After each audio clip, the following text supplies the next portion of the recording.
I thought it was very complete. I like it. Okay, I'd like to call this meeting to order. So we having fun? Welcome panel members. Thank you for being here tonight. Welcome staff, Commissioner Morgan, and guests. Before we move forward and through the agenda, a couple housekeeping issues. Yes, you can check your cell phones. Make sure they're on vibrate or off. I just did mine. And then on some rules of order as far as recognition from the chair, if you have a comment, a question, or any information that you would like to share, please raise your hand or get my attention somehow. Then raise your hand would be good, and then I'll recognize you. Last meeting we had some interactive discussions. I appreciate that, but it got out of hand a couple of times as far as people not being able to speak and get their points across. So again, I'd like you to follow that rule. And also, if you could refrain from any issues that are not on the agenda, that would help also. So before we get started officially with a minute review, I'd like to open the floor to Sean if you have some housekeeping issues or some administrative issues. Yeah, I just, like I spoke to you about. You might want to grab a mic too. Yeah. All right, so I'm just wondering, procedure as far as the emails that come in to me from panel members or community members. Do you want that dispersed by email to you? Would you like me to make copies and made available here at the meetings when we meet? What kind of procedure would you like around the emails that are coming in? And pertinent to what's on our agenda and what we're speaking to. I'd say emails. Just forward the emails. Like, I think I forwarded almost, there was one that came in this afternoon that did not get forwarded, so that will go out tomorrow. I'd like emails and then a copy written. Everybody here. needs to be online. Oh, So you'll have to share that around, so probably for sure. I'd like email as well as a written copy when they come here to meet. Thank you.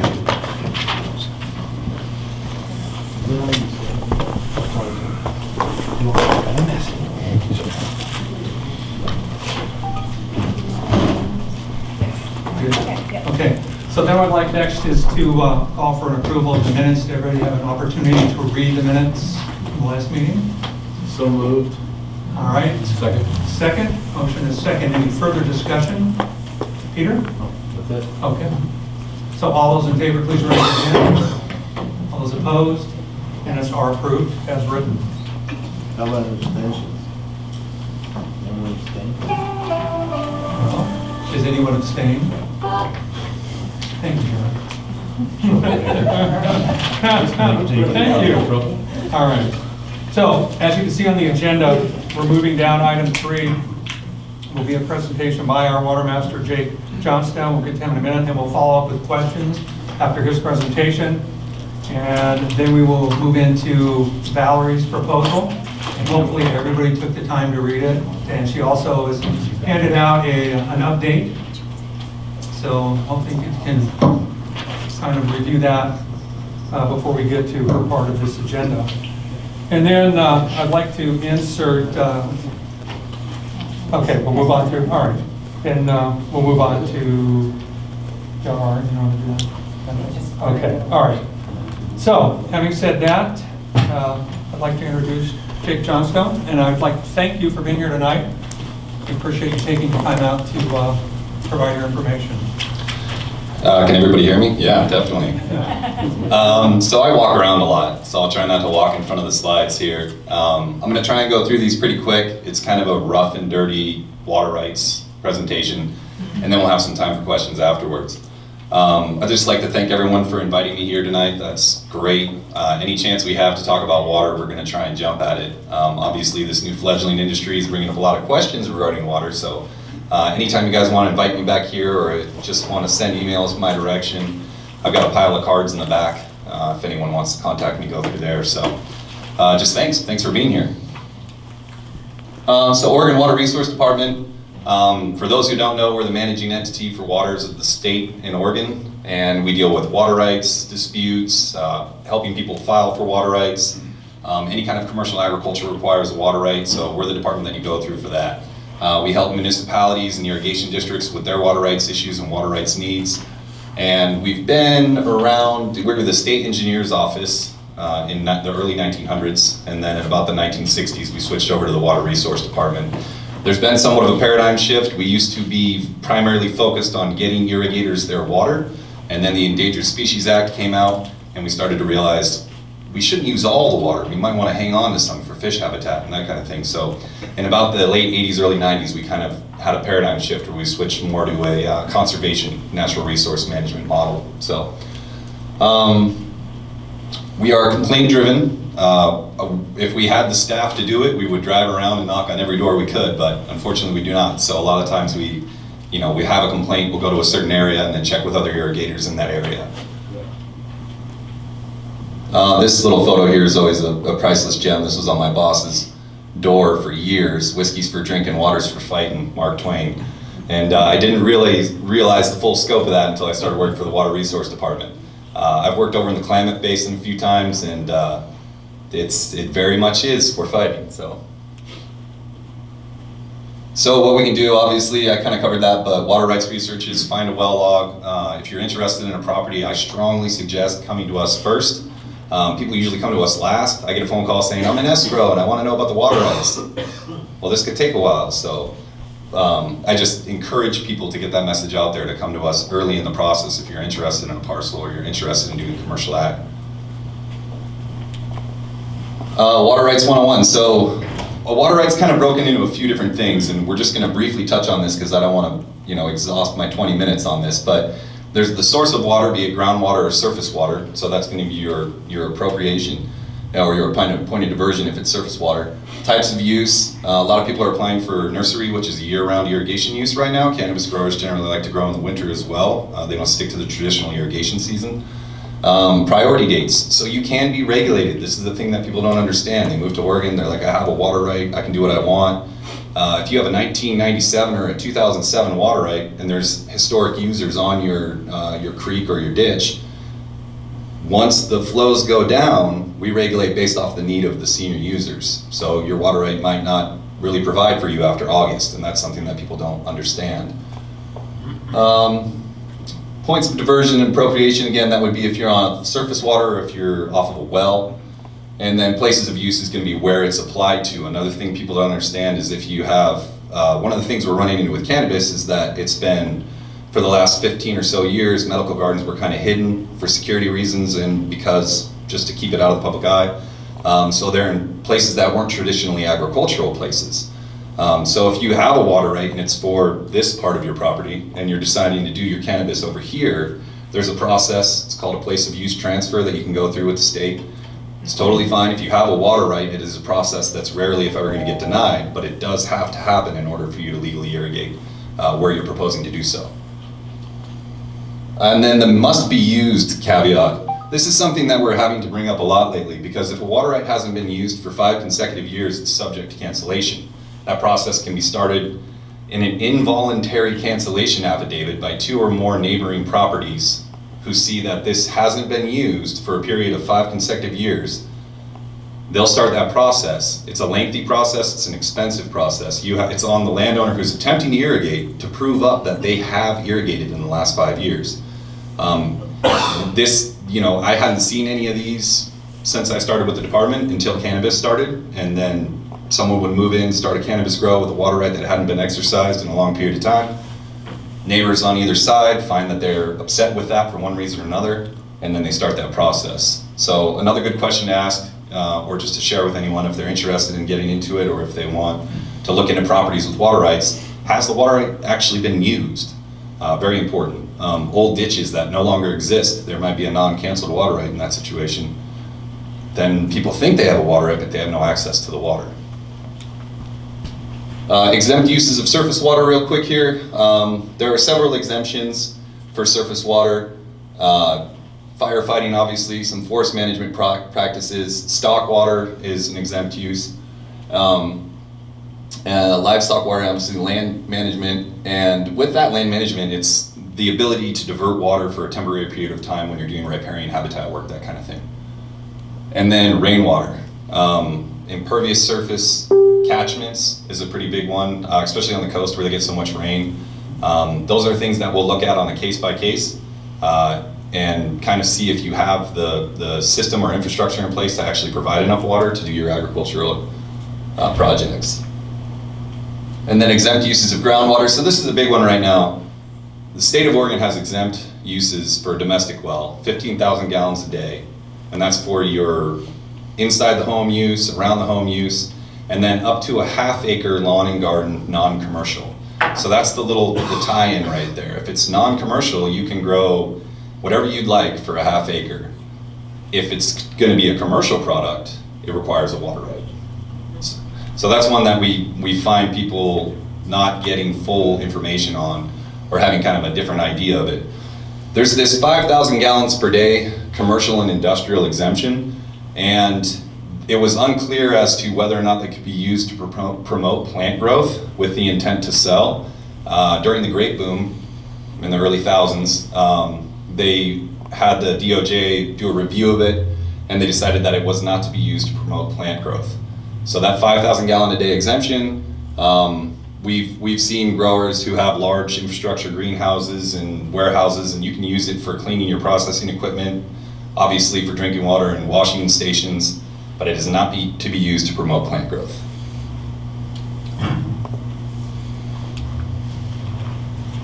And available water for new uses. This is kind of a Jackson and Josephine County thing. Jackson and Josephine County have stored water in the Applegate and Lost Creek Reservoir. So that's water that can be applied for if you have access to either the Applegate or the Rogue River. So that means that you can get new water rights off of that.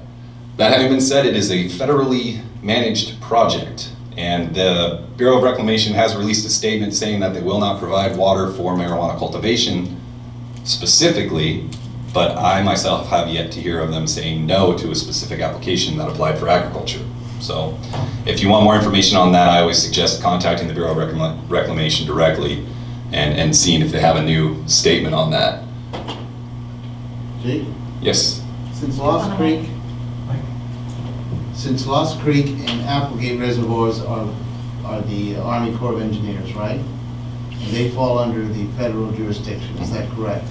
How does that interplay with the fact that the water goes to the state to regulate? Is that correct?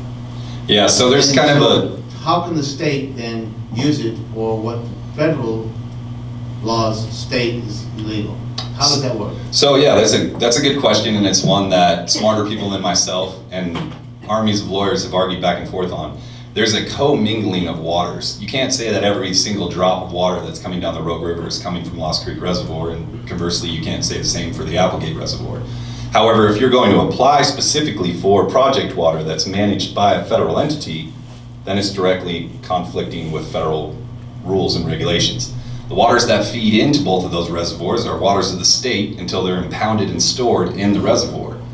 So as you can see, it gets kind of gray area and sticky, but there is a co-mingling of the waters that are in there. So if it's a water if you're applying directly from the Bureau of Reclamation, then that would be federal water. If you're applying for state waters either above or below the reservoir, then there's a co-mingling. So that's where it's at. As a follow-up, what's the jurisdiction of prior to the reservoir, or after the reservoir? What's the jurisdiction there? Any case law on whose jurisdiction prevails? State or fed? You mean like prior to the reservoir even being constructed, or water above the reservoir? Where? I would assume that anything above the reservoir is going to be managed by the state. If there's waters below the reservoir, most of the time any kind of water rights infractions are going to be managed by us. The Bureau of Reclamation, which is the managing partner for those reservoirs, does not have inspection teams as far as I know, and they don't have people who go out on complaints. If you have a water use complaint, it comes to my department, and then we go and deal with it. The Bureau of Reclamation really manages the dam along with the Army Corps of Engineer and the paperwork and contracting of the water rights that come out of it. So obviously there's a discrepancy on whether or not the federal government recognizes commercial recreational cannabis and the state of Oregon. Thankfully, I'm just the Oregon guy for water, so that's what I focus on. Let's see, this groundwater caveat, I just want to explain this. If you have a well that's more than a quarter mile from an identified water course or fish-bearing stream, then you can apply for a groundwater right. So that is another new appropriation method by which you can get water rights if you do not have them. Oops, a little fast there. This is the website. It's on the bottom of my cards too, so don't bother writing it down if anyone wants that information. But this is a really useful website, and there's a ton of information on here where you can find a well log, you can look up water rights, you can get a rough idea of whether or not you have water rights. And then we have just the agency spotlight where there's updates on things that are going on in the Klamath regulation. Down here, water use and marijuana. So we're trying to keep up with the OLCC and OHA updates as they come down the pipe, and trying to publish how that affects water. So, question? There was one bullet that you did not, oh, sorry. There was one bullet on the, the stored water, winter water for reservoirs and ponds.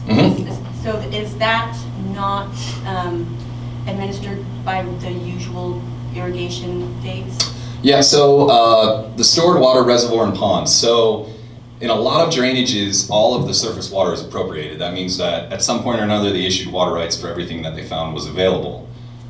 The caveat to that is during the spring runoff, you can apply for a storage right, an off-channel storage right, meaning that when there's a lot of water coming through the system, you could apply for a pond structure. You would fill it, you would have the months of anywhere from January to April to fill it, depending on where you're located at. You get a one-time fill, and then you don't get to fill it again for the rest of the year, but you can irrigate out of it if you apply for the proper certificates. So yeah, I'm glad you pointed that out. That is another method to get water rights. And then the impervious surface, again, comes back to that exemption, so. Okay. I'm assuming that those ponds, storage ponds that are fed by a spring, are still exempt. Is that true? So springs, it's considered water of the state if it runs off of your property in a defined channel. If it never leaves your property, then it's an exempt spring. But if that's something anyone wants to do agricultural practices on, we really encourage you to come to us, because we'll do a spring investigation, we'll make some notes of what it's yielding, and so then you have that registration. So moving forward, if there's a complaint or if you sell the property, you can say, I'm registered with the state. It's not a water right because it's an exempt use, but we've come out and we've verified that. So yeah, so if you had a spring-fed pond that just bubbled up out of the ground, then it would be probably an exemption unless you created the pond structure, right? You're keeping the water from going where it naturally would have. So those become really difficult to try and prove up on some of these really, really old ponds that have never been permitted or recognized or anything, so. But yeah, that's But another today question. they might get involved, no?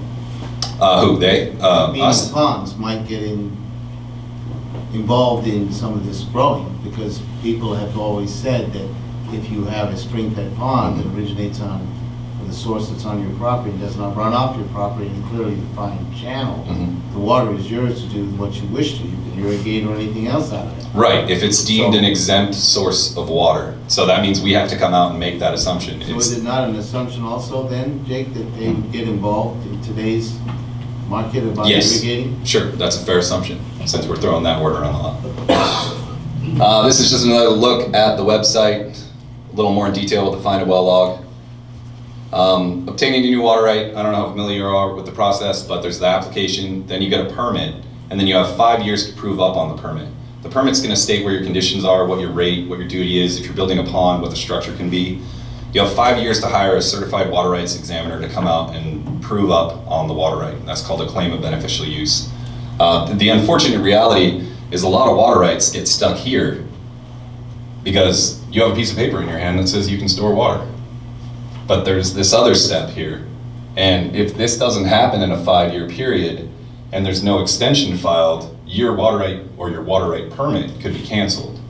A lot of new water right applications after 2000, we're finding that this has happened quite a bit.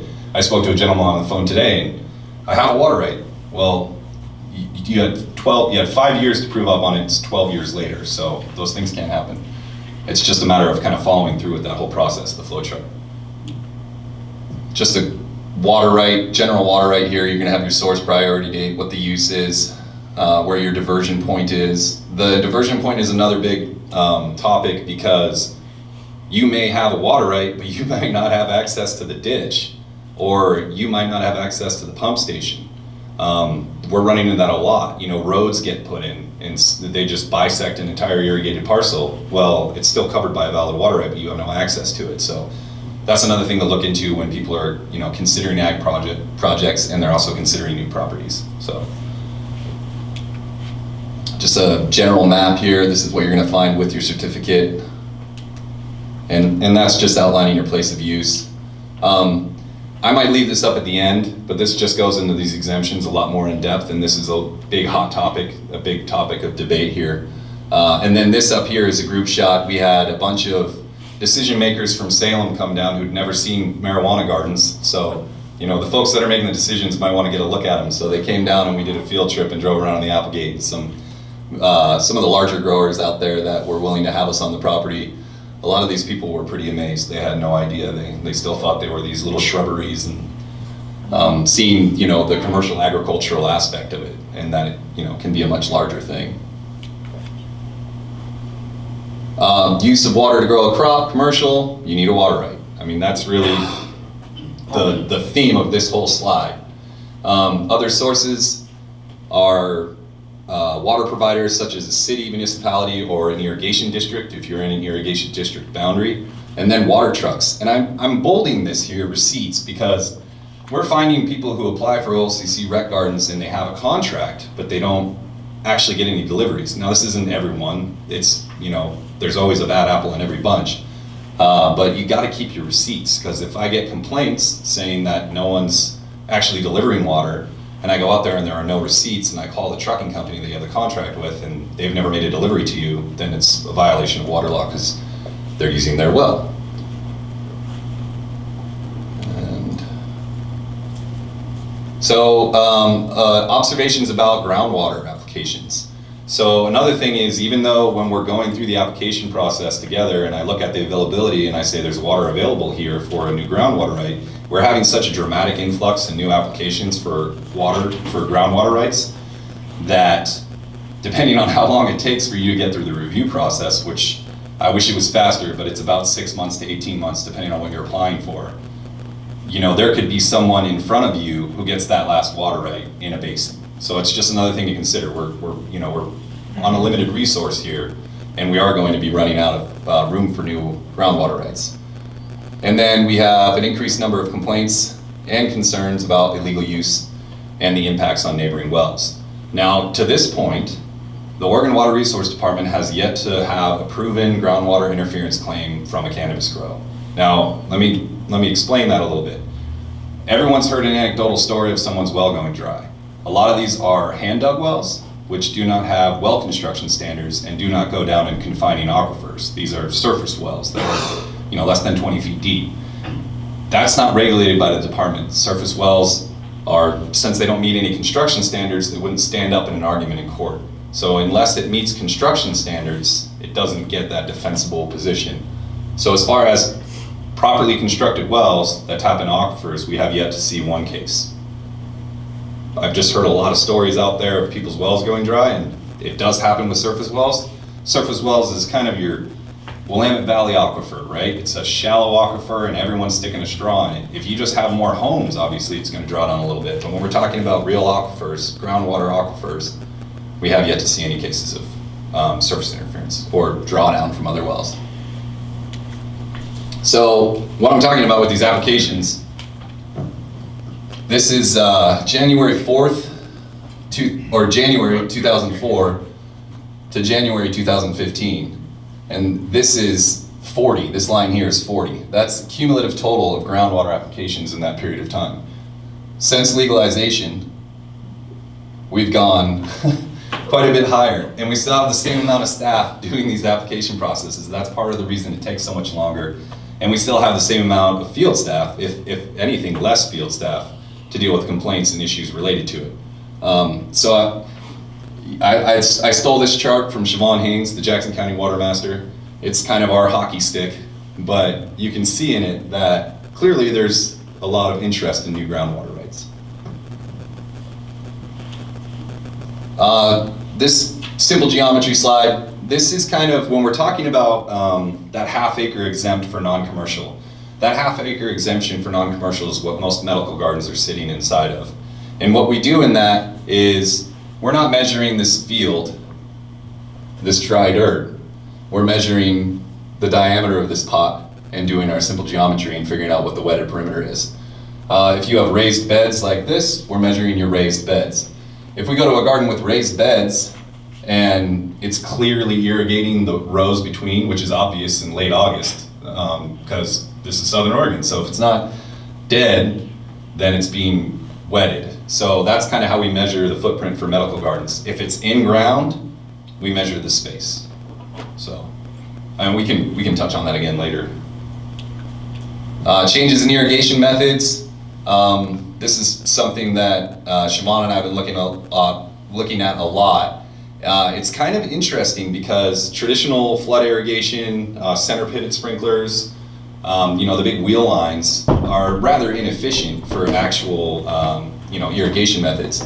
What we're finding is a lot of folks who used to do a couple cuttings of hay a year, now someone came in and rented and just put a fence in the middle of it, and they're using less water and just applying it to a smaller space.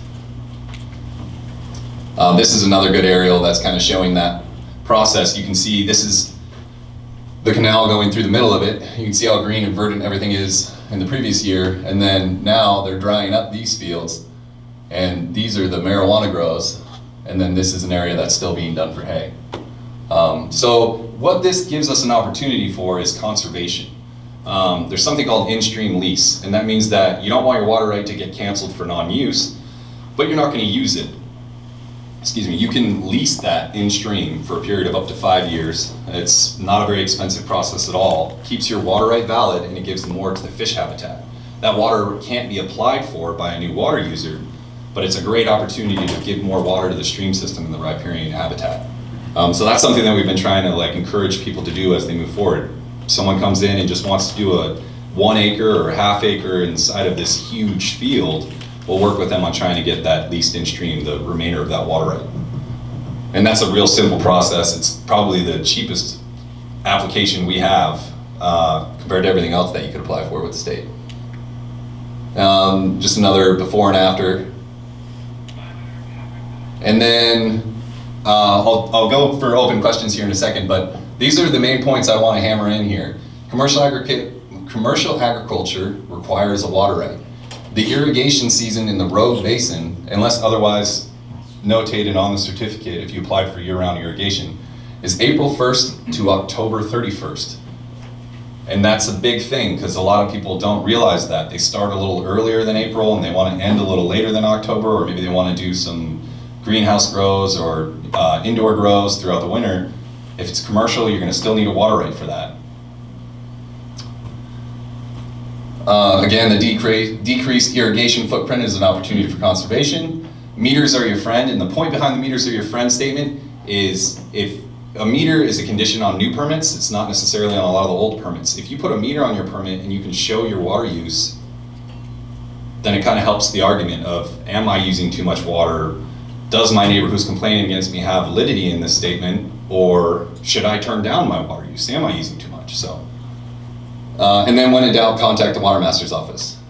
In this little thing here, your grandfathered. Grandfathered water rights don't exist. Just want to put that out there because it's a word that gets thrown around a lot. And I know they're using it with OHA, and we use it a lot regarding things that have been approved and then rules change. But grandfathered water rights don't exist. So, questions? And sorry if I went over. I don't really know what to talk about. Steve, could you use the microphone? Oh, sorry. Thanks, Jake. Mm-hmm. Regarding the irrigation season, how does that apply if people want to grow all year round? If you have a limited irrigation season, then how do they get an exemption from the limitation? Right, so you wouldn't get an exemption. What you would do is you do a character of use transfer. And what that means is there are two parts to a water right. You have your rate and duty. And your rate is how many gallons per minute or how many cubic feet per second you're allowed to divert or take from a well or a surface water source. Your duty is your annual allotment. So it'll be something acre feet, 10 acre feet, 9 acre feet, something like that. So what they would do is you would do a character of use change. You'd still get that same annual use. It'd just be spread out at a lower rate throughout the year. That is a process that you can go through. It's not as lengthy as applying for a new water right. And again, since you already have a water right, it's 9 out of 10 times going to go through the transfer. So yeah, good question. Pete? Where does the Where's the beginning of the application for water rights kick in? Is it literally at the first tomato? The first tomato? Sure, like okay, so, you know, we're usually dealing with a situation where we're small farms, small gardens, we produce our own produce at home for ourselves. I'm not a commercial operation. So one of the things that's been a point of contention recently in the county is looking at the requirement that medical growers report into the OLCC system. If they're over 12 plants, they're going to have to report into the system whether or not they participate in commerce. Signing up for this reporting does not mean they're going to be participating in sales. So does it start at the first tomato, or is there a threshold? Is any sale at all, is the first penny now agricultural? Right, so I see what you're saying, the first sold tomato. If you're selling anything that you're growing with water, then you need a water right. So the first tomato, whether you're growing 50 square feet or 5 acres, it starts at the first tomato is where you get involved. That's correct. And obviously we haven't been out there hunting farmers markets, but that is the process. It's kind of, we try and simplify it. If it's agriculture with the intent to sell, then it's a commercial product. So, and there's still back and forth right now between OHA and the Oregon Water Resource Department on how that 20 pounds is going to play a factor for medical growers who can then sell to a dispensary. We're trying to figure out if that's something that they would register for in the beginning of the year intending to sell, or if we're going to find out about it after the fact, after they've already used the water to irrigate a commercial product. So that's, we don't have a final on that yet. Another question? Yeah, I'm wondering where the rest of the mics are. No, seriously though. The discussion of the permission for OLCC sales of up to 20 pounds from a medical garden doesn't actually come with the guarantee that a sale would ever be made. So for example, based on my conversations with the OLCC, what I'm looking at is the earliest somebody would be able to provide anything from this year's crop into the adult use system would be July 1st of next year. That would be off of this year's harvest that's ongoing right now. But there's no guarantee that the OLCC is ever going to implement that. And I know of a number of instances where people applying for this permission to continue growing for up to 8 carts on their own property are only applying for that permission to continue providing to patients, have no intention of participating in the sales market. So basically what I'm hearing here is that they need to be able to demonstrate that they're not going to participate in the sales market. If they're providing anything into the sales market, then they would have to have the water right. And then I go back to your language earlier about intent. If they intend to provide, then you're saying they would have to have the water right. But if the OLCC changes the distribution and doesn't allow that provision, they still have an intent but no path to market. I'm trying to figure out how this works for the people that are in the application process right now when it comes to their interface with your department. I would say this, I mean, one thing to keep in mind though, since the state has deemed anything over 12 plants commercial, and their definitions have commercial, the state legislature's who's defined the commercial level. Well, Commissioner Morgan, At least from the county standpoint, right. that's how they would That's not interpret. accurate. So land use, anything over 12 has been deemed as a commercial agricultural product. The Water Resource Department, that's It's not our, any plant that's commercial. yeah, that's not our ruling or interpretation. That came from the, as I understand it, was from the Department of Ag, and then a ruling that it was an agricultural product, which then made it commercial. Water Resource Department, if you want to grow one plant and sell it, then it's a commercial product. If you want to grow 200 plants and sell it, I hope you have a water right, and it's a commercial product. But that's, we try and just stick in the water part of it, because obviously this is a new industry and it's going to go through, as it has gone through quite a few revisions, you know, in just the last couple of years. So if it's going to be sold, then you need a water right. And I'm looking for clarification here because I know I'll be talking to people in the near future who will be applying for metric tracking in order to preserve their right to grow for their patients that are not going to be participating in commerce in the year 2018. By 2019, the state will have phased that out completely. You'll either be at 12 plants or you'll be in the OLCC system. Right. This next year, the way people are going to handle those conversions with the various blocks and hard deadlines that the state's built in, that's going to affect the way people handle their applications over the next few months here. Yeah, I'd like I said a few minutes back, Oregon Health Authority and Oregon Water Resource Department are communicating on whether or not there's going to be a checkbox or something that you say I would intend to sell. At this point, we don't have anything, and it's on something called the honor system. So if that's your objective is to sell, come get a water rate. Another question? Sorry. I'll make this quick, but there's actually two questions that I have. Number one, as Peter was just indicating, somebody has a medical grow and they don't intend to sell, but in 2019 they decide to sell. Do they have to reapply for a new water permit, or do they already get the one they have and they can keep it now and sell product? That's a good question. To clarify it, if they had a water right in 2018 and they didn't sell anything, they're fine, right? If you want to do a commercial product in agriculture, you need a water right. So if 2018 they didn't sell anything, that's great. 2019 they decide they want to sell something, they require a water right. So this does require an honor system. Yeah. Okay. I mean, any rule, regulation, or code enforcement in any department, there's just not a million of us. Yeah. So yes, there's some honor system. That leads me to my second question. Okay. Then if, and for simplicity's sake, I'm going to use the terms legal and illegal. Mhm. Legal grows, okay, we accept those as they are. Illegal grow, how would you go about to investigate how they're watering their plants? Well, generally we get a complaint on water use and marijuana. We contact OHA and OLCC, see if it's registered with either one. They don't give us any kind of medical patient records or anything like that. They just tell us whether or not it's a OHA grow. At which point we would look at the property and make an assessment. What's the irrigation footprint? Does it require a water right? And you move that way. If it's OLCC and it's registered and they don't have a water right, you can say you're trucking in water, that's the one kind of loophole, but other than that you need a water right. So there is the impermeable surface runoff. Again, there are exempt springs, as was brought up earlier, but all these things you would have had to get a stamp from our office through your application with OLCC. So there's already been dialogue between us and a lot of the OLCC growers because of the fact that you have to come through us anyway. But again, if it's medical, then does it fit into the half-acre footprint? No, it doesn't. Then it requires a water right if it's larger than a half-acre. So that's just the process we go through that. Any other questions? Gerard? Do you include any form of the system of barter in your commercial definition? That interpretation, we have not, no. I don't believe that we've gotten into the bartering aspect. I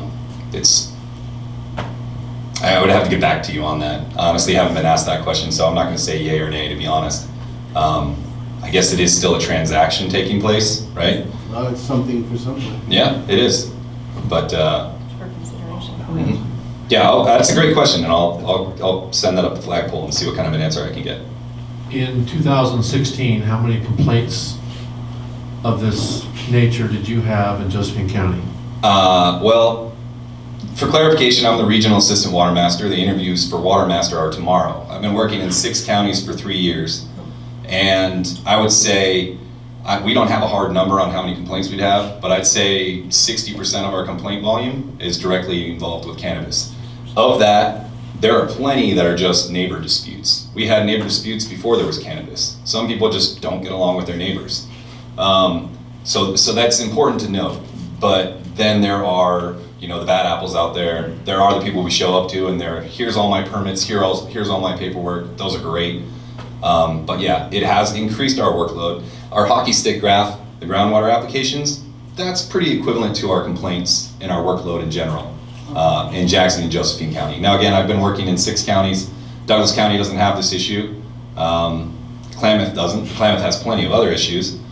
And then Coos and Curry on the coast, they have cranberry bogs, but other than that, they don't have a lot of agricultural land. So, and then the folks who are attempting to grow outdoor cannabis out there, it's not as good of a grow season as Jackson and Josephine County. So, Is this thing on? Okay. My question is, I know that you've only been in the position for 3 years, but previous to 2015, when Measure 91 passed, how many complaints would you say there actually was for these water rights and disputes over water with cannabis in mind? Good question. So I worked for Jackson County as the assistant water master for 3 years back in 2007. It was kind of interesting for me to go away and come back and see how some of the dialogue has changed. There's always been complaints, time immemorial. As long as there's been a water law and a reason to dispute your neighbor's claim on something, there's always been complaints. Cannabis complaints have gotten more numerous since the legalization of recreational pot. Medical, again, I think, I mentioned it earlier, I think because medical generally was hidden and kind of out of sight for security reasons or just because they wanted it that way, and I believe there was a rule that you had to have at least some kind of visual barrier. There weren't as many complaints. However, in the last 5 to 6 years, because of the influx of people moving here to grow medical and then recreational, yes, it's increased the complaint number. I don't have hard numbers for you. That's something that we weren't even considering tracking until the last year and a half. Now in our complaint columns, in our water right research columns, in our application columns, we're just checking whether or not it's cannabis involved, and that's really just an analytic for us to say how much is this industry affecting our workload. So, does that answer your question? To a degree. I'm just trying to gauge on, because I mean, medical cannabis has been around since 1988, and now we've come full circle into recreational, and it seems as soon as Measure 91 passed, everybody threw up their arms and was at war with their neighbors over something that had been going on in our valley for 17 years without incident. So, I mean, what type of effects are truly taking place out there with water, you know, the depreciation of water? I mean, from the starting to the ending point, and then on from the ending point of OM&P into this recreational market. If we were to put the two side by side, I think thered be a very stark contrast there. Yeah, I think that's a fair assessment. I think that legalization changed the conversational topic. The first one of these meetings I went to, I think it was Commissioner Morgan, brought up the fact that the vote was pretty close to 50-50 in Josephine County. No one likes to be losers, so if you lost that vote and you don't like what's going on next door, it's going to increase complaint and call volume. I think visibility is a factor. Again, medical gardens were generally kind of hidden. Now they're out in places where they didn't see them before. And then it's also just volume. There's just more of it. As far as water use is concerned, you know, I regulate the same streams almost every year, and generally around the same time, depending on snowpack and, you know, the aquifer system. So, again, we haven't seen an actual groundwater interference claim that came through and yielded something. We have seen impact on water rights, of course, because people, again, who didn't use their water right for a long period of time are now trying to do so. You know, flag lots that hadn't been developed forever are now developed, and they're irrigating and they're doing their agricultural products or projects. So it's increased the workload, but I don't have hard numbers or like data that maybe you're looking for in that. So again, did that answer your question? Good enough, sir. Okay, all right, thank you. Anybody else? I think I'm taking all of your time here, so, okay. Any other questions from the panel? All right, thank you very much. Yeah, no problem. Yeah, thank you. The PowerPoint? Sure, yeah. I'll just send you an email. Yeah, that's fine, yeah. I have it. I'll email it. Well, there you are, there you have it, so you don't have to worry about it, Jake. Keep it perfect. Good. Unless you want me to leave that page up still. No, that's fine. All right, moving through the agenda, I'm going to go to item 5, and I'm going to turn this over to Valerie. Thanks. You're welcome. Thank you for your work on this. Appreciate it.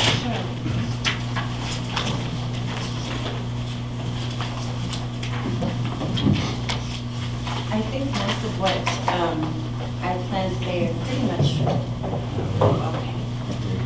I think I pretty much. Tell you what, let me switch you. Okay. I think this one picks up better. I think we need It's on this end. I took it off.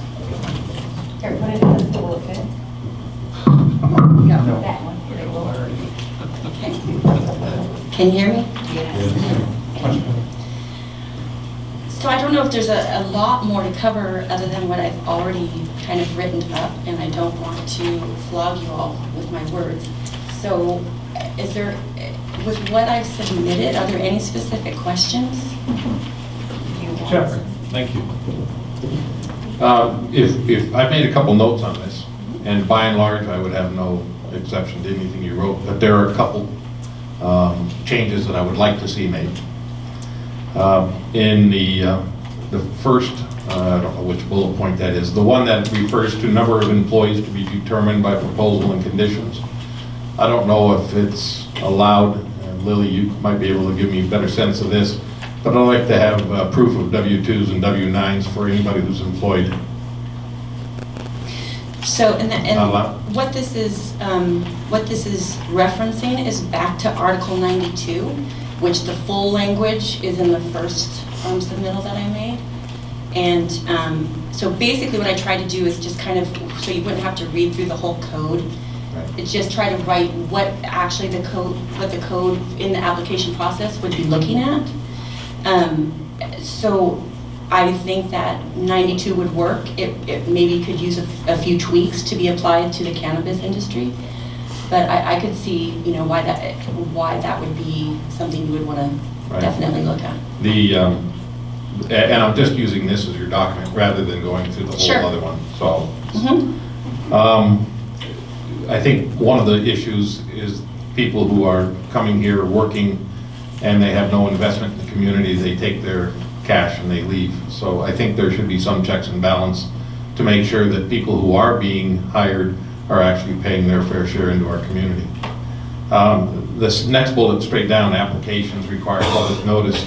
I would like to see you strike at the director's, planning director's discretion. It would be 1,500 feet from the property. So in Article 92, or actually, let me correct myself, that's not true. Public notice typically is 1,500 square feet, and then there's a line in the code that says at the director's discretion. And what I've seen that used before is things like a winery tasting room was getting approved, and there was an easement for access. And it was a rather long road. And so even though that 1,500 feet did not cover the full length of that road, they still included everyone who lived on that road because they would be affected by the traffic. So basically it's not they can't make it less, it's to make it more notice, not less notice. The 1,500 feet is a minimum. Okay, all right. If I can continue on. Sorry, I'm monopolizing the time here. Your invitation field trip, I would agree to that. I think that's a great idea. If we can also find an equal number of people who've been negatively impacted by these grows, so that we have 4 that are good growers and 4 the citizens, provided they give us permission to come on their property. A lot of these folks are afraid to go and see what has negatively impacted them as well. The next page, the non-binding ballot measures. We've already seen what happens with non-binding ballot measures. The minority gets the governing authority to do whatever it is they want, apparently. If we have a ballot measure, I'd like to see it be a binding one. And in reference to your 64 in favor ban, your math is impeccable, but wouldn't, using that same formula, wouldn't that mean that even less people voted against or voted for it? So if only 1.75 of Josephine County's adult population voted for it, that means even less people voted for the marijuana grows. Is that correct? What I'm trying to say is that what I'm trying to say is that I think it's very far-reaching to base banning an industry from an area based on less than 1,200 votes. Yeah, I think, and it's not even a vote for something specific, it's a vote for an opinion. An advisory question, from what I've read, is really trying to get an opinion of a region. And conversely, the minority, which is an even less percentage, shouldn't take priority either. I would suggest we don't go down that rabbit trail. Yeah. Because it's not a topic that you guys decide. So for the sake of not having you guys arguing over something that it's not a recommendation of you guys, if you stick to the topics, you'll find more productivity than arguing whether a ban should be or not. Because the commissioners are already in play with something. And so they've asked for recommendations on what's in play, not whether it should be in play or not. So, unless that is your recommendation, but there is no recommendations, I just don't want to see 20 minutes go between you guys saying it should be and no, it shouldn't be, when you have an opportunity to talk about the details and specifically can have more productivity that way. Sure. But I appreciate where you guys are coming from, but you can convince this whole panel that it shouldn't be, and that make no difference, because we're already in a process with the board. So I don't want to waste your time. Thank you. Just, if you could clarify something, the words you just used were banning an industry from a certain area. So when you say banning an industry, would you please define for me what you mean by an industry? Commercial cannabis. Commercial, or are you referring to medical? I'm not referring to medical. Thank you. Sure. For me, when we talked about what is pharmaceuticals? I mean, pharmaceuticals, it's medicine, correct? But it's still part of an industry. And here we have almond people that are trying to grow medicine for patients. And it seems as if we are getting cast to the side and stepped on, so that we don't have to compete with the recreational folks. When we talk about these things about banning an industry, OMP isn't industry per se. You know, patients are for profit, right? I mean, pharmaceutical agencies have been exploiting that for so many years. Let's not forget that some of these people we're not necessarily out for profit. And yes, we do want to make a living for the 365 days of sacrifice that we have to make and our families have to make, and for all that time and investment that we put into it. It is substantial time, and it is a good chunk of money as well. Just to have the infrastructure to pull anything off, to give away free medicine to people that want a better quality of life or a better quality of death. So when we talk about industry, we have to think about the patients too, and what that industry truly looks like. Okay, I think, again, a lot of personal convictions going on here tonight, and I understand that, but we need to focus back on the proposal. So if we could keep our comments to that. Cedar, did you have anything? Oh, Mike. Well, specifically about Valerie's proposal, I'm in support of it. I feel like, I think that there's a lot of reasons to use existing regulation to address existing neighbor complaints. I actually put together a couple of minutes of statement that covers issues around the proposal and what we're talking about that I'd like to read if this would be an appropriate moment. Just hold that mic close so we can hear you. Okay, there we go. In Josephine County, farming has always been allowed in all zones except commercial. The state legislature has defined cannabis as agriculture. Thus, other than reasonable time, place, and manner restrictions, cannabis production is explicitly allowed on RR5 zones in Josephine County currently.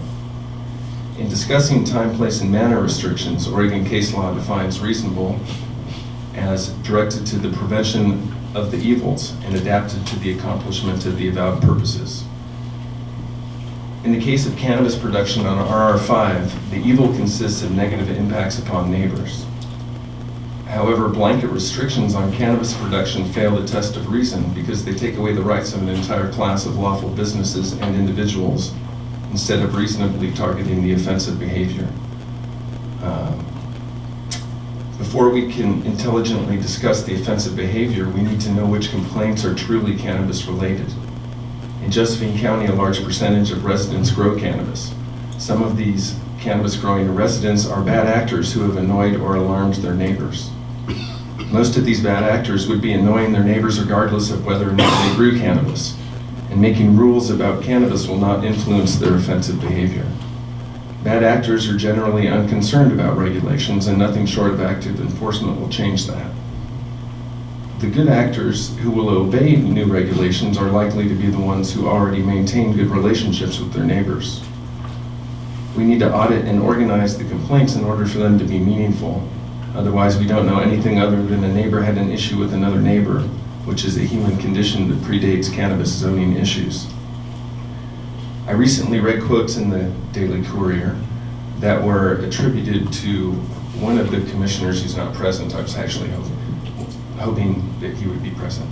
But the point is that I'm concerned about the implication that the county may not grandfather currently licensed and operating businesses on RR5.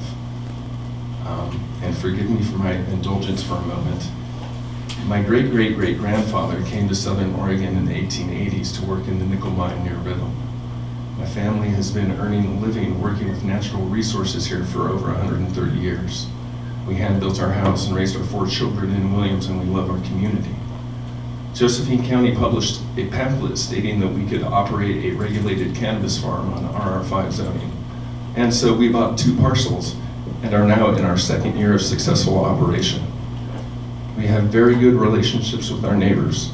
We employ 30 people and we pay our county, state, and federal taxes. We are very concerned about Josephine County attempting to retroactively restrict our ability to do legal business. Cannabis is the greatest economic opportunity that our county has had in many decades. We can promote the economic development of our county by supporting regulated business in America's fastest growing industry.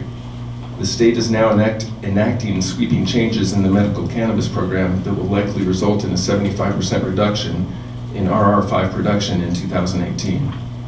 Rather than immediately layering further new regulation on top of the state rules, I believe that Josephine County would be better served observing the profound impact of the state rules and then responding with a more informed perspective. I support the utilization of current rules to enforce existing neighbor complaints. Thank you. Thank you. Any other comments for Valerie on her proposal? Is there a consensus to move this forward for commissioners? I had a comment. Go ahead. Jackson County, if I understand, has made the move a year or so ago from this rural residential to EF zoning. Is that correct? What have we looked at what they did to enact, deal with existing growers? 'Cause they had the same situation we do here. What did they initiate and put forward, and how has their process worked since they've been in the EF zoning only arena that we are heading to? Because if it's already been done, Valerie's proposal is excellent, but if there's something better that we can also look at, why not find out what Jackson County has done, how it's worked? It's been in a process now for a year plus, and give us some more information to maybe make her proposal even better. I can give you at least half the answer to that, Renee. Jackson County's never acknowledged agriculture on rural residential lands, so the basis for Jackson County is different than in Josephine County and the rest of Oregon. That doesn't mean that we shouldn't be looking at what they're doing, because they've done a couple of good things and they've made a couple of huge mistakes. What I get concerned about when we're making rules, and this has been a topic on a number of committees that I've been on, we're trying to regulate here in the interest of public health and safety, and we need to make rules that people can easily understand and follow. And there are huge benefits to doing that, because rules that are easier to understand gain you a higher rate of compliance, reduce the cost of enforcement, everybody's happier at the end of the day. Make the burdens too onerous, make the hoops too difficult to jump through, make the process too long. We had cannabis cultivation prior to legalization, and in my talk with the Sustainable Forester 2 weeks ago, he and I agreed that we'd rather see 4 plants in every backyard than 1 more single grow on forest land. Thank you, Peter. Any other comments? Sure. Just one. I think if we start off the idea that it's too difficult to enforce, or it's going to be too difficult to apply these things, we're just gonna go on a slippery slope. Everything's too difficult. We need to go one way or another, and we need to make a definitive answer. Gerard? I believe the difference between the RR5 or any rural residential land in Josephine County and that of Jackson County was the inception of those two zones through SB 100. Jackson County made their priority to be quiet enjoyment. We did not. So they differentiated themselves from basically from their birth. So that's never going to change as far as they were concerned. I do believe, and I said it before, so I'm not going to burden everyone with it now, and that is the fact that, I'll just reiterate that we're talking about, again, trying to make a square peg fit in a round hole. And so, fine, if this is where you want to go, it won't hold up. It just won't hold up because the fact is that you're doing something that is basically from the inception and from the comprehensive plan of the entire Josephine County is predicated upon SB 100. And if you go to SB 100, you'll find out 92, 45, and 42 all are subordinate to rules to make the residential use a priority. And so I think you're just trying to find a way to lessen the impact or say, for today we can do this. But I think you're only making it worse because it's going to continue to happen because it's fundamentally flawed. I do believe we should be taking this time and effort, like Renee talked about, and that is talking about EFU, making the pathway to EFU woodlot resource more acquirable, getting some of the restrictions out of the way on dwellings and septics so that they can be facilitated in that zone. And everything I've ever read about this stuff, and I'm not anywhere near what you guys are, but I can tell you that everything I come up with, it says commercial grow, commercial farm product. The word commercial seems to be endemic in it, and I don't know how you're going to erase it. Any other comments? Excuse me. Cedar. Gerard, so the farm that we purchased that we now grow cannabis on was previously a commercial hay farm, and it's RR5. We have irrigation rights to the well. So I wonder how that, if that seems to conflict with what you're saying. I didn't say it was perfect. Gotcha. It's not perfect. Jared? We have to find some sort of middle ground between rural residential and EFU and woodlot resource. I'm not saying that this is perfect because this is by no means perfect, but we have to find some sort of middle ground because these people have invested so much time and money and effort into building something that just got switched when Measure 91 hit. So before that, there was no such thing as commercial grows here in Oregon, and then all of a sudden Measure 91 hit and it turned into commercial. This is such a drastic change that's taken place over the last 2 years. We have to find some way to be able to work within our local resources and our citizens. DeYoung, I just watched this video YouTube clip the other day about DeYoung saying that he doesn't want to get rid of all of Josephine County's residents.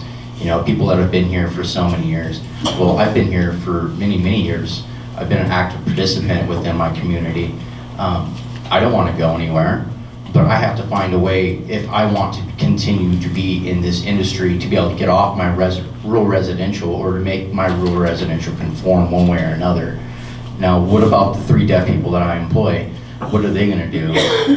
How can we make this transition into another parcel of land easier for us so it makes it easier for us to comply? There has to be some sort of exit strategy or segue that we can utilize to get us off land. I know for myself, I had an offer to grow recreational on 38 acres. That's rural residential. It's 38 acres. It was EFU land back in 1979, and they changed the zoning on it. I want to be able to be part of the industry. I still want to be able to provide for patients, and I'm really torn on this because either I'm a sellout or I'm a sellout. It's one or the other, and really it's both in the same. So how do we work within the OMP parameter, or the people that have been supplying OMP, and allow them to make a step forward into a legal market, because people don't want to be black market. And this is the only way for us to be able to come above the table, and so many of us, like myself, want to be above the table. So how do we do that and still work together? Because I don't see very much middle ground. Jordan. Cedar, I'll just answer part of your question that you did there, and that is the fact that you mentioned the fact about your investment of how much money and time, et cetera, that you've had. Unfortunately, if you go down that path and we say, let's just, for argument's sake, say, there's a threshold. What's the threshold? 100,000, 200,000? If you've invested, although not totally kosher, but you've invested $100,000, you then deserve a resolution from the Board of County Commissioners to grandfather you in. Is it 200,000? What do you do about the people who don't know about this amount of money, who are going to come up and say, look, 10 years ago I tried to have a commercial operation and I was run out of rural residential zone land. And I didn't know I had to have a specific amount of money I invested in order for me to be able to stay there. So it brings up a whole bunch of things that are not intended, perhaps, but they will come. And they will come in the form of suits. That just because cannabis had a threshold of $150,000 or $200,000 of your time involved, then people are going to say, well, I had more than that. Aren't I entitled to the same protection by the Board of County Commissioners? And that's where you're going. So the idea is that what you've got in rural residential, and hay, by the way, was used for animals, which did put it to productive use. The idea is that in rural residential, it's in SB 100 as to what it is, what its purpose, and where it's located. And it's very specific, and everything subsequent to that has been deferred to this position of residential. Odor, interference, etc. It's all there. I'm not making it up, it's there. I think where we're going now is, again, that back and forth. What I'm hearing, I think what we need to see, or I'd like to see, for those of you who are in the industry and have the expertise and the knowledge, maybe again offer some solutions, as Valerie did, and present to this panel as we move through this. I think that might be beneficial. Commissioner Morgan has a few comments.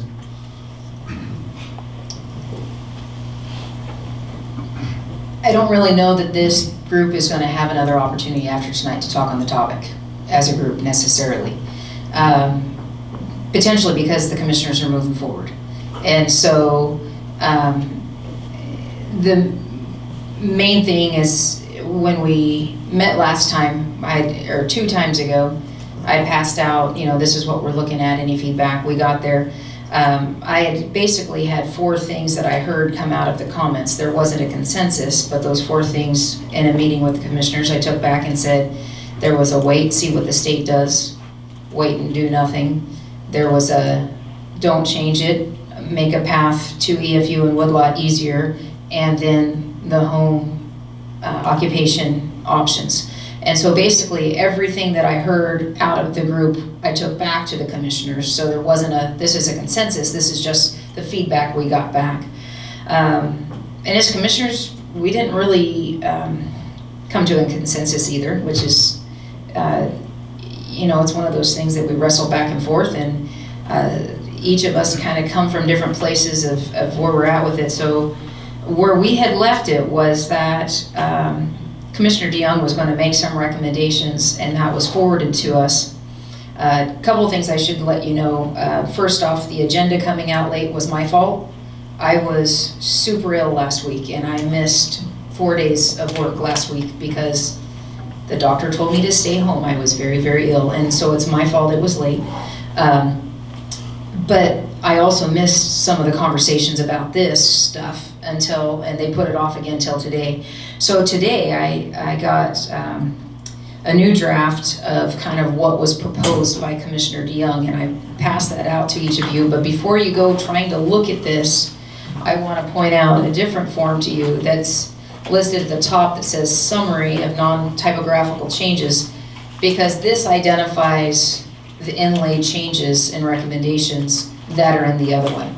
So other than having to pour through and try to find it, this is a quicker way of trying to see what those omitted changes are. And I can tell you already, based on our conversation today, we're not all in agreement about these either. One of them already is changing. The third paragraph down says number 2 created a definition for commercial marijuana. Instead of saying anything over 12 plants is commercial, language was added to say if a lot is less than 5 acres, anything over 6 is considered commercial. And we struck that. The state is who's defining commercial as 13 and over. We're not going to argue with the state on their definition. And so 2 of us today said we don't like that. The other thing is I'd gotten feedback from the Williams Citizens Advisory Council that they had come with a compromise of working in their community with growers and non-growers. They're a pro-industry group for the most part, and their recommendation was a 100-foot setback from the property line and a 200-foot setback to a residence. And I forwarded that information to the commissioners, and they both were agreeable to that. So that's something that they're looking at as a setback at this time, is 100-foot from the property line to 200 from a residence. And again, that came from a group that was vetting through a community who was trying to find a compromise from industry and non-industry.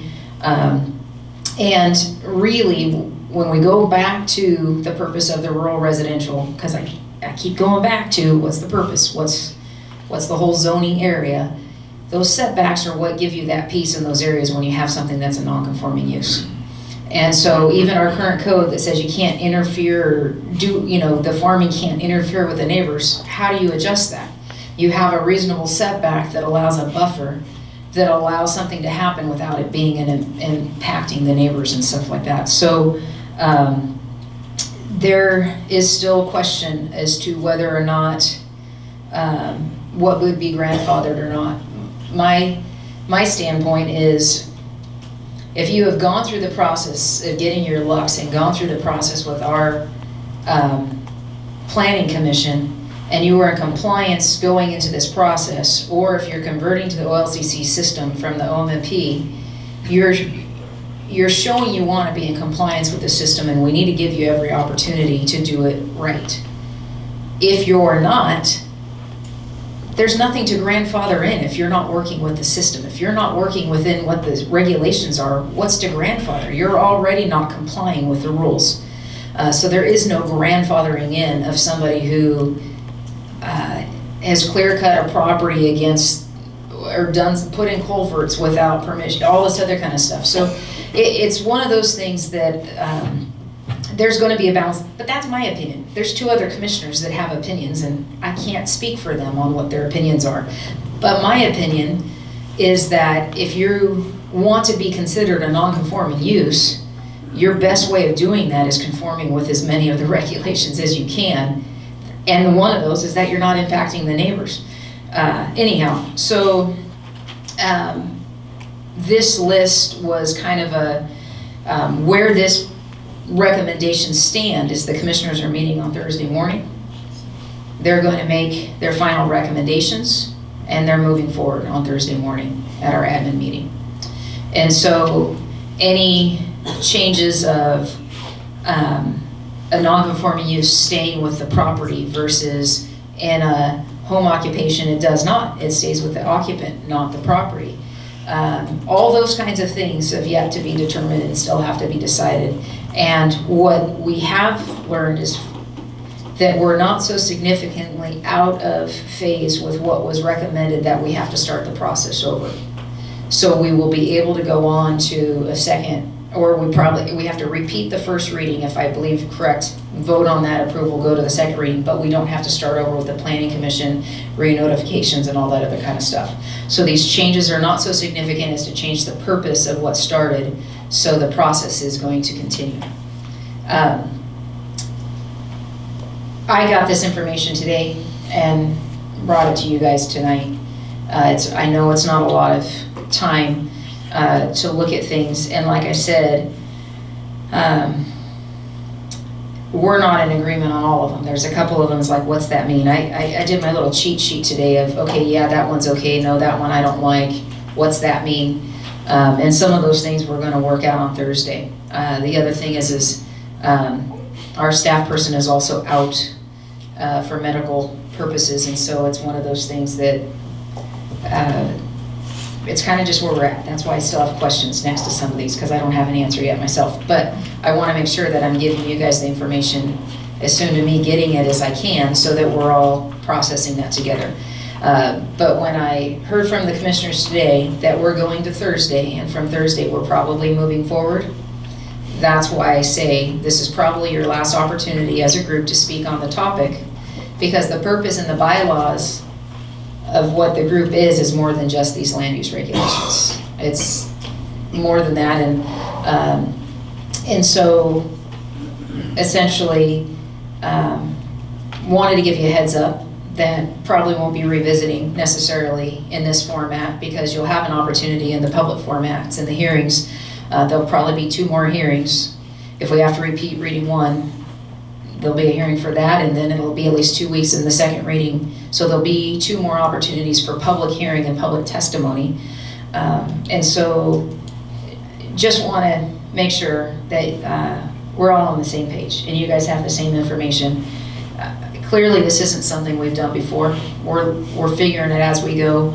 We've taken our time on this because we want to try to do, to the best of our ability, find a way that decreases the impact on the bad apples, holds them accountable, but at the same time, those that are truly doing it right, gone through the steps appropriately, not having an impact on their neighbors, going through that process shouldn't be punished for those that are doing things wrong. And so at least that's kind of where we're at. So I haven't specifically gone through all of these and these yet. I've just gone through the summary.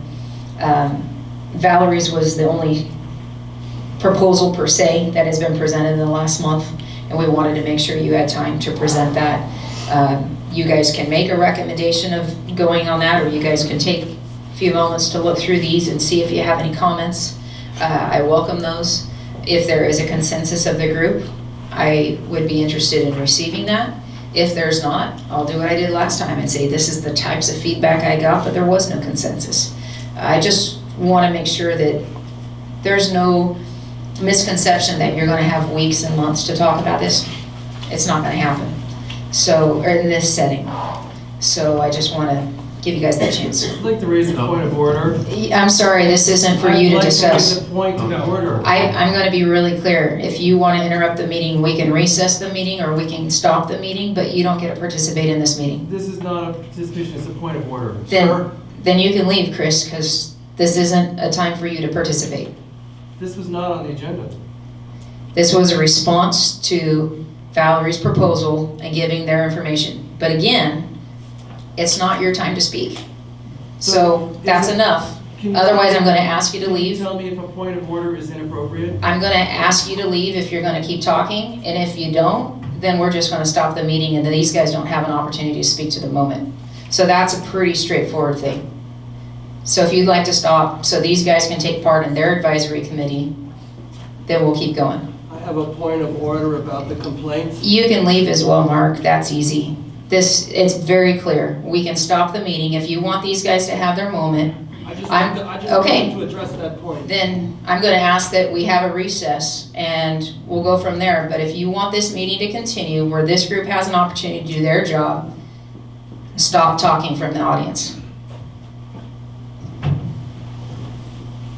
Renee. Don, my question is for you, Gerard. You mentioned earlier that Valerie's, if I remember correctly, heard you correctly, that Valerie's proposal, if brought forward by the commissioners in their recommendation, would be moot due to the previous land use that you quoted. I don't remember the numbers. SB 100. SB 100. Is that correct? Essentially, in your opinion? Essentially. What I was saying is that SB 100 created the priority of the residential use.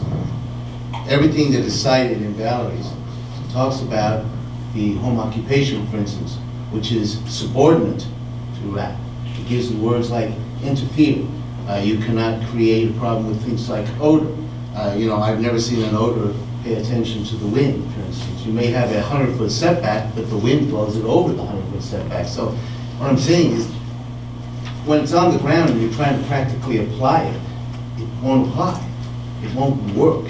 What you're going to be doing, you're still going to be fanning the flames between one citizen against another, one property owner to another, when in fact the basis is to solve it. Spend our time solving it, trying to get it where it can flourish, and where it won't have these continual harassments from the neighbor. So then, Commissioner, according to you, then if we do not decide this tonight, it's moot, correct? Because you guys are moving forward with your proposal, which doesn't have this language in it, correct? Not my proposal. It was, yeah. The commissioner's proposal. Correct.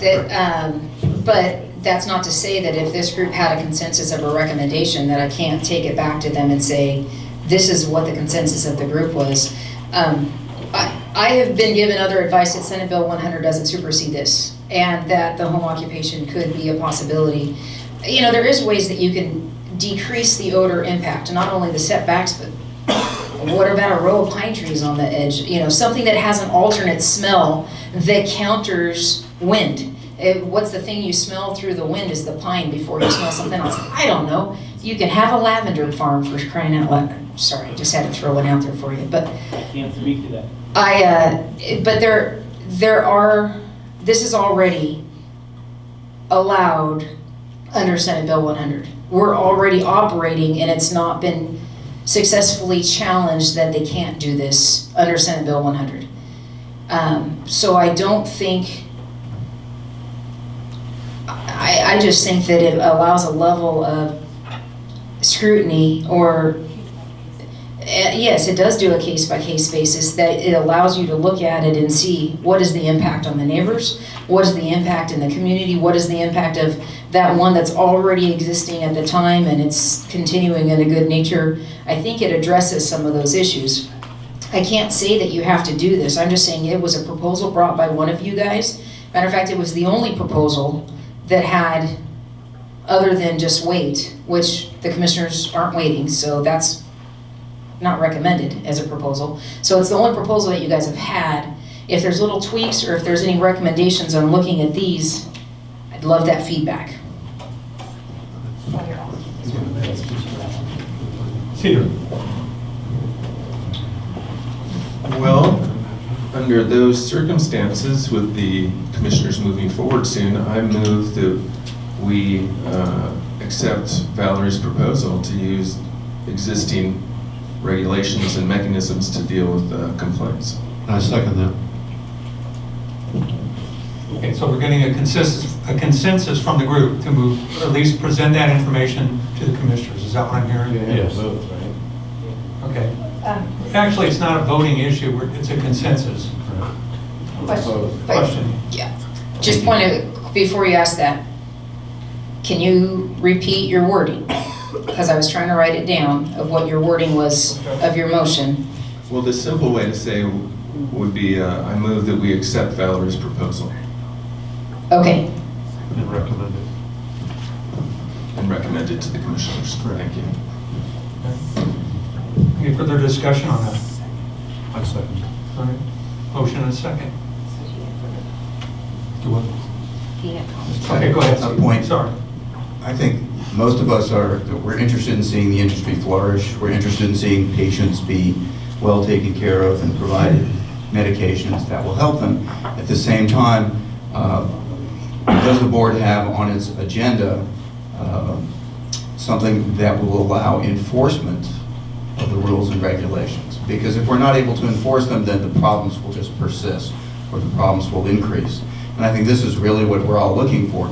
And I don't mind that someone does something next door to me that doesn't really impact me, but once it starts to impact me, that's the problem. And as you look at the graph, the water permits, and the complaints have gone up. Regardless of what the complaints are, some will not be valid, some will just be someone grinding their own axe. Some of them will be valid, and it gets more and more difficult if we have 3,100 grows or above 3,000 legal OMMP grows, and we're seeing more and more complaints. If we're getting people in, it's hard. As a businessman, I understand it's difficult for anyone who's got to grow. They've got employees, they bring in trimmers, they bring in seasonal help to help them. How do we manage that? And if people aren't managing it well, then how do we deal with it? I think it's great that the folks in Williams came together and they had a consensus about setbacks. But really it comes down to how is the county going to deal with issues that arise now and in the future? And if we don't have the money or the manpower, then what's the alternative? So yesterday I was in Salem, and the meeting I was at, they had a bunch of state heads of, the head of DHS, head of OIA, the head of the OLCC come and talk to us, and marijuana and enforcement was one of those topics. Currently, there's 3 OLCC inspectors in Medford that cover Jackson and Josephine County. They're increasing that to 7, so they're in the process of hiring. In addition, we now have a marijuana enforcement sergeant based in Central Point with 1 detective, and by March they're going to have a 2nd one. So there's 3 detectives essentially that will be dealing with enforcement just of marijuana in Josephine and Jackson counties. And then, interestingly, one of those conversations I missed on Thursday that they revisited today was that the county is looking at hiring an additional attorney to process the enforcement of complaints, an additional enforcement employee to help process through and verify investigations of those complaints, and then funding a deputy to be a liaison on the marijuana stuff to deal with, and essentially, as I heard it coined in the media, was a pot patrol. But the idea is that as the code enforcements are doing that, that they're safe, they have the law enforcement backing to do that. And the question is, how do we pay for it?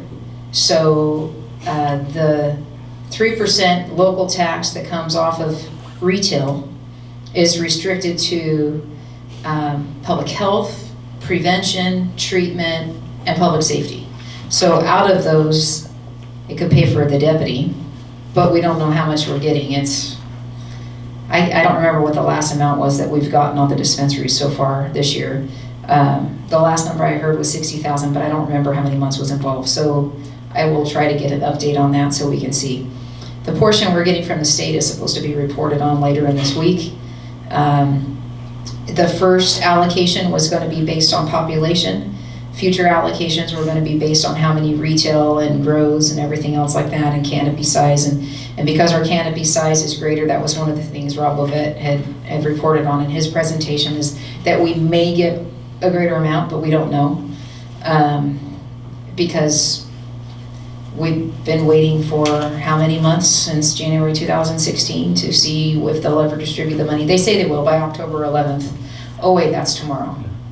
Okay, so yeah, we're not getting the money by October 11th. We're supposed to, by the end of the week, hear how much the portion to the counties is going to be. And we don't know what our portion of the portion to the counties will be, because it's based on population. Generally speaking, in other areas, Josephine County's cut of the pie tends to be around 2-3% of population. So it kind of, that's what I've seen in other trends. So we're not looking at a lot necessarily in the first payment. So there's the sustainability of these positions. But those positions are going to the commissioners on Thursday morning, that we would be then moving to next week's weekly business session to approve. And so a deputy, an attorney, and a code enforcement to process land use issues, complaints, regardless of the industry, but then the deputy to assist so that they're safe in that process. So OLCC is increasing inspectors by 4. The other thing the OLCC lady said was that so far their priority has been registration, and at this point they're switching to enforcement. So OLCC as a whole is changing their priorities as well to process. And how she described it was, we get a report in our office, we look up if they're one of our licensees. If they are, we're going to go inspect, see how they're in compliance, that kind of process. If they're not ours, we're going to go, here you go, OSP, and pass it to them to follow up. Now, how much 2 detectives can get done is to be seen. I'm not saying it's an easy answer, but it's 2 detectives more than we have on it right now, and it's not able to be processed. So one thing I learned is we have this backlog of open property complaints And it's like, why weren't those processed? Well, the priority of previous commissioners was not to enforce that. And so as they're still trying to process through where things continue, I mean, that's part of this backlog of working through some of these complaints. And so hiring an attorney and then code enforcement to investigate those, that can get some of these processed and get going and go through that process. So right now, that's the enforcement side of things is where it stands, is that the state says they're going to be doing more, and they have 2 employees. Oh, the other piece, just as a side note, we'll deal with it on agenda, but we've asked the sergeant over the marijuana enforcement in Central Point and the local OLCC head to come speak on enforcement at our next meeting, so that you get an opportunity to hear from them, kind of where they're at, where they're going. So get an opportunity at least. So.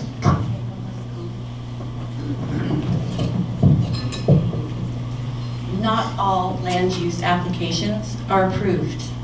If the director was here, the planning director was here, I believe she would tell you that conditional use permits and home occupations are probably the 2 that are most likely to get denied because they have such a high level of scrutiny applied. And because it's not just about having a proper septic installed, it's also about the comments and concerns of the surrounding neighborhood that have to be answered to. So I believe that this establishes a very high level of review. I do understand Gerard's point of view, and it is true. We can't mitigate everything. I don't expect that every application for a commercial cannabis grow is going to be approved. In fact, I will bet you that there will be more denied than approved. But it does allow for those who have the property that is able to be developed in this manner, it gives them that opportunity to do so, such as Cedars property that used to be a hay farm.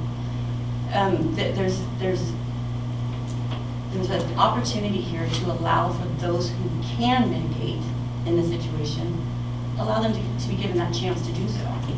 Also, it's written into the rules that if they do not mitigate appropriately, if they do not follow the conditions of approval, that their permit can be taken away from them.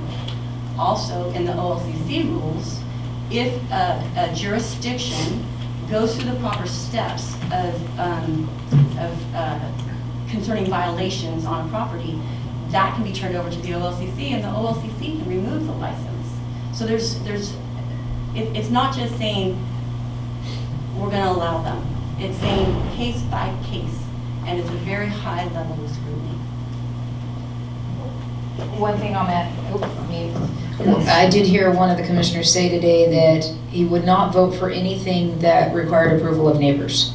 That they would solicit feedback from neighbors, but you're never going to take the rights of an individual away from by neighbor complaints. It does give an ability to have things mitigated of concerns and such like that, but approval, the neighbors won't have a say over approval. That was the opinion of one of the commissioners based on the list. Stephen, then Jeff. Quick comment. I understand in Colorado that taxation occurs based on at the multiple levels, including at the level of the grow. Is there any mechanism that we have in the county for additional taxation that would then provide for enforcement of the rules and regulations, which could then lead to everyone being happy? No. The state has been very clear that this is their game and their money market. They've allowed the counties to have a 3% taxation, which every community that had a ballot asking for tax in November 2016 passed. Even in communities where they didn't allow marijuana, they passed the tax. That's interesting. But there is a proposal, as far as a fee that would basically be per license fee that's coming out of Josephine County, but it'll go to the state legislature in the next legislative session. If it passes, it would go to voters next November, as in a year from now, November, to look at a different option. But right now, the only mechanism for the county to have a taxation is the 3%, and then the state 17% is distributed. And like I said, that distribution changed from population to how many, they at least added the canopy into our licensee count. Because instead of it being like 6 dispensaries, it's now every OLCC grow goes into that. So it changed what our percentage will be on that. But there's no way to guess how much money that will bring into the county. And yeah. Jeff? Just one last comment. You had me leaning in your direction until I just heard that there were no teeth in this thing. So what's the point? If we leave it to the discretion of county commissioners and they say, no, we don't want to disregard it, then there's no teeth. There's no point in going any further. If it either has to be a regulation that is enforced or it has to be one that is disregarded completely. And what I just heard you say was there's one that won't go for strict enforcement, which again mitigates the entire 64%. That's not what I said. I said he doesn't want the application to be based on neighbors' complaints. Being that the approval of an application can't be stopped just by neighbors' complaints, because the same thing that we heard in presentation earlier was neighbors have been disputing water lines and property lines forever, and you don't know what the motivation is. Now the complaint can have specific listed things that they can mitigate in that application, but just saying a neighbor opposes is not enough for that application to not be approved, is all I was saying by that. And his statement was, if there's any piece of this that requires neighbors' approval, then he wouldn't vote for that. So if it requires neighbors' approval, it won't get that commissioner's support. Isn't that what I just said? No, you said there's no teeth to any part of it. Well, I'm just saying in the application, that was one piece of an application in this proposal, was it still would have the notification to the neighbors and it would give them a chance to register objections, but that doesn't mean that's where it stops. That person has a right to mitigate those objections and make them right. And then they go forward or not. So there's a due process, essentially, is what it is, and everybody has a right to due process. Renee, hold on. Cedar has one. Cedar, go ahead. As a Williams resident, with all due respect to the Williams CAC and their hard work, I don't believe that they could be described as pro-regulated cannabis industry. And I don't think that there was a consensus about those setbacks. Renee. Just to make a note, I'm gonna forget your name. In the home occupation process, what happens is a notice goes out to all the neighbors that are in a certain proximity of your future business. And they then receive that notification and they have the right to participate in the process by thumbs up, thumb down, making comments. But having had home occupation and going through the process, they aren't the make or break of whether or not you get your home occupation. They just are allowed to participate in the process because you want your neighbors, if you're gonna open up a paint, auto body store next to your 80-year-old grandmother's place, she'd want to have a say in what's going on and know about it and be able to speak on it. So that's all it is. It's just one part of the process of the neighbors being allowed to speak. And I just want to respond to that. And I would understand exactly what you're saying if we haven't already seen our political leaders disregard 64% of the population of this county. Okay. Gerard. Are you going to change the home occupation threshold with interference? Are you changing the definition of interference? I'm not doing anything but taking recommendations from a committee at the moment. I was wondering, in your brief notes here, it doesn't mention anything about it, but that is something that's there about if there's an objection, and there's a list of those objections. Is the BCC trying to remove the established priority of residential use, for instance, which is clearly also stated in there? So based on what I saw in Valerie's presentation and the bullet point, residential use is still primary function. But if you make it so that you take out, or you have, for instance, in this particular instance where you're saying that one of the commissioners says that if there is anything in the flavor of that, he's not going to vote for it. Are we going to have the existing ordinance code left the way it is with some changes, or are you going to create a new home occupation? So you guys currently made a recommendation of these proposals, or rather, these proposals with these bullet points, or using that system to do it. I believe it would potentially require a change of home occupation to require farming or agricultural commercial to be included in the home occupation. So we'd have to define where in home occupation it would be required. So it would require that to be added to the home occupation portion. As far as defining interference, I don't think I would change what's in there.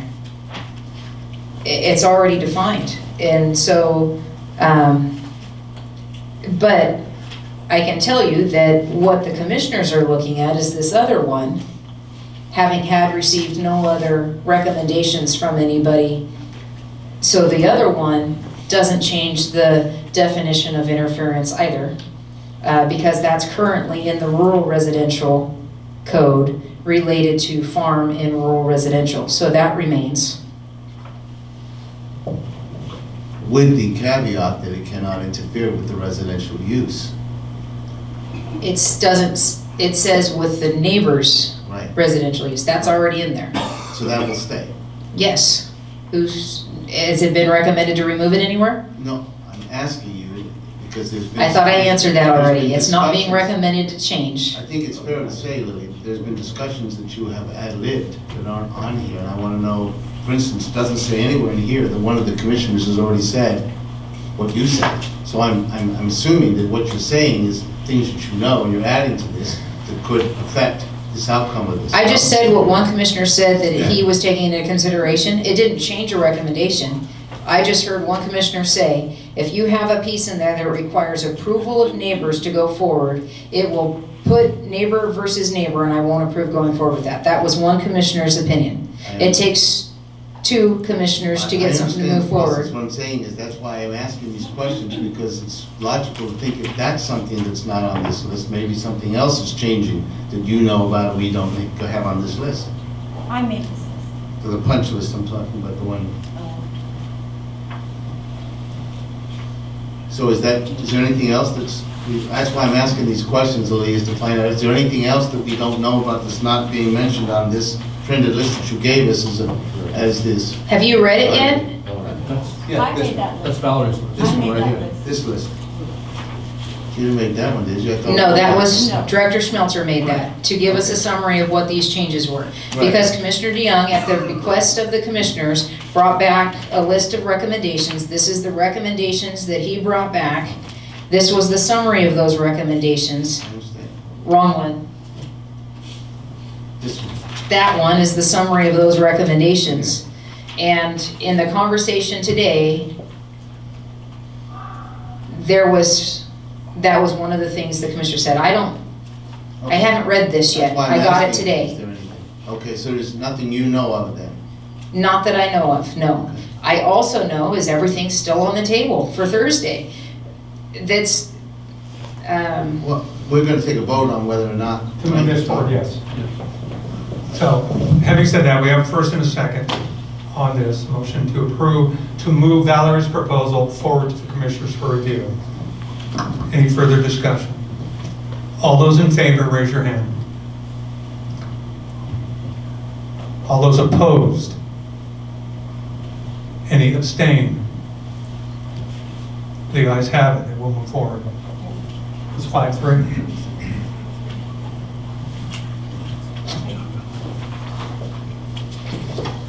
All right, that pretty much covers the agenda for tonight. Next, to set the next meeting, having spoken with or contacted the commissioner with OSP and OLCC to have our representatives here, I would ask the panel to consider moving the meeting from the 14th to the 7th, November 7th. That would accommodate both of our guest speakers, and also the commissioners are going to be out of county on the 14th. If we move it to the following week, which would be the 21st, that gets into Thanksgiving. I don't think we want to do that. After that's the 28th, and then we're only 2 weeks from the next meeting in December. So, do I hear any problems with having the next meeting on November 4th? 4th or 7th? Seven. Or 7th, excuse me, 7th. Perfect. Same time, 6 PM here. Commissioner, we'll have it here. I think this venue is good. All right. And again, we'll have our 2 speakers from OSP, Oregon State Police, and also from OLCC. Sean? Mr. Chair, can we have we have a 5-3 on the vote, 3 opposed, 5 in favor? Yes. But there's 9 members. Did you vote? I did not vote. Okay. Did you abstain? I'll abstain as chair. Thank you. You don't have to. Okay. Go ahead.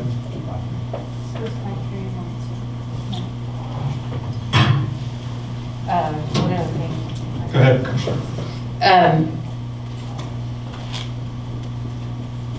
So,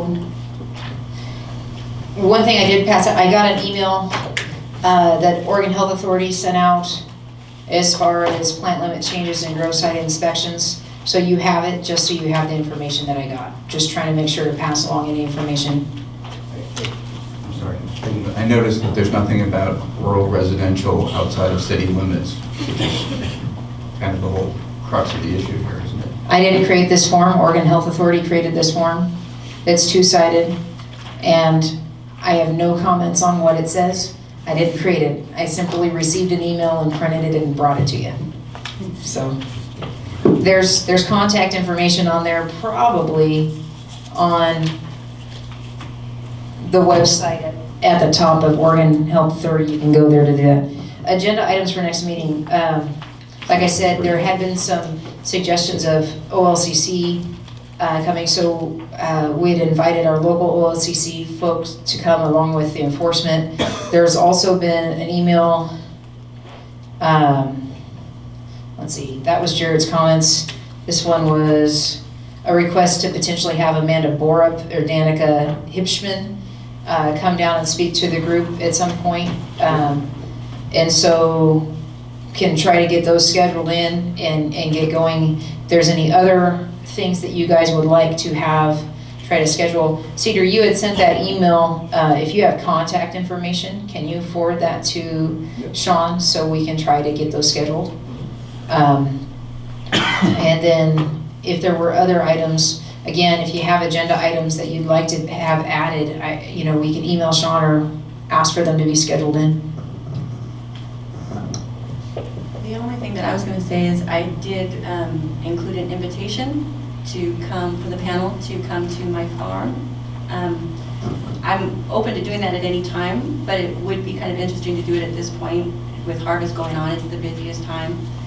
So it's kind of a way for them to see just, rather than just coming in and seeing a bunch of plants standing there, seeing how things operate.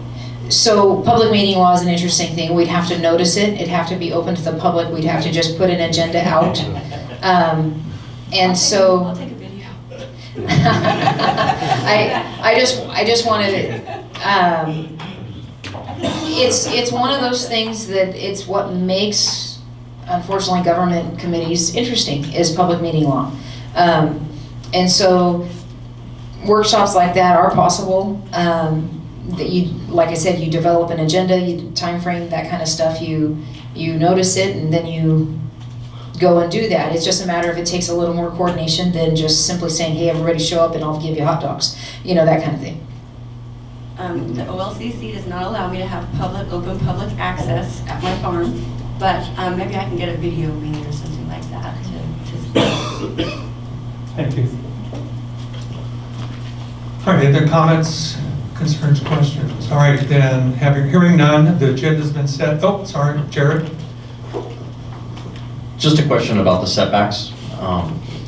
Why are we making those setbacks more stringent than what the OLCC already dictates what they want to see in those? Because they have said that the counties have the right to set time, place, and manner. And current setbacks are not keeping the peace. Okay, so we went from 30 foot to 300 foot, and now we're back to considering 100 foot. Have we considered just making it the standard 75 foot, just like the OLCC requests? It's, again, OLCC doesn't have, they've said we can set time, place, manner, so it's up to each. That is a possibility. 75 feet is an option.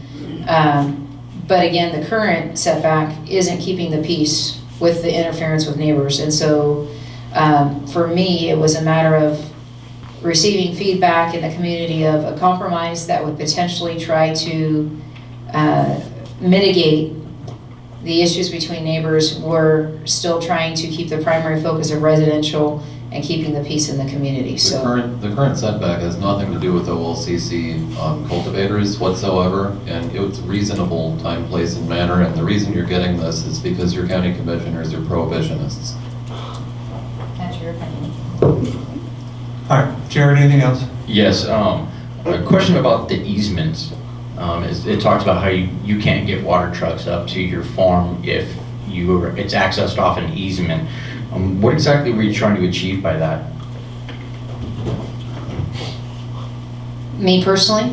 No, I'm just looking at 81.020. So there were complaints received about private roads, easements, that damage was being caused. We were getting reports and complaints about public roads getting damaged from the amount of traffic going over them. That is greater than the proportion of traffic that has been in the past, which is causing damage and maintenance requirements to be sped up. And then again, with people that are just working on site and then leaving without no kind of claim of ownership of that road, causing damage and leaving without being accessed. So one of the suggestions is that if you don't own the entire portion of that easement or private road, you don't get to run water trucks on it. So, If you don't own the easement?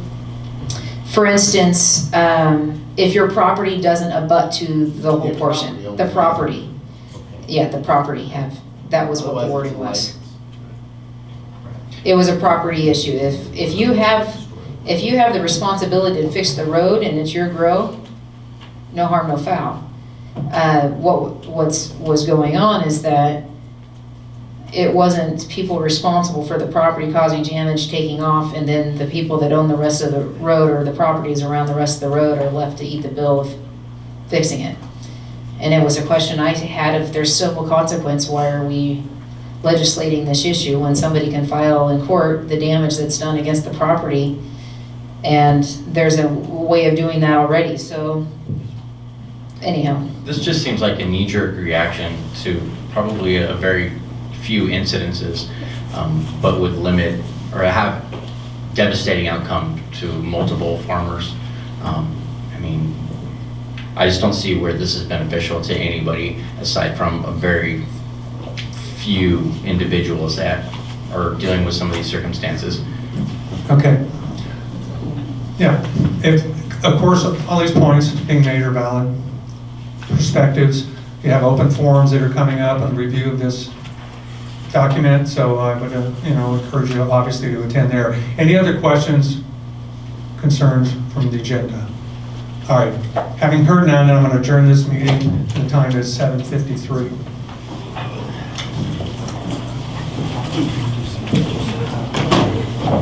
Thanks for being there. Of course, these are on the back of the page. This one category 3.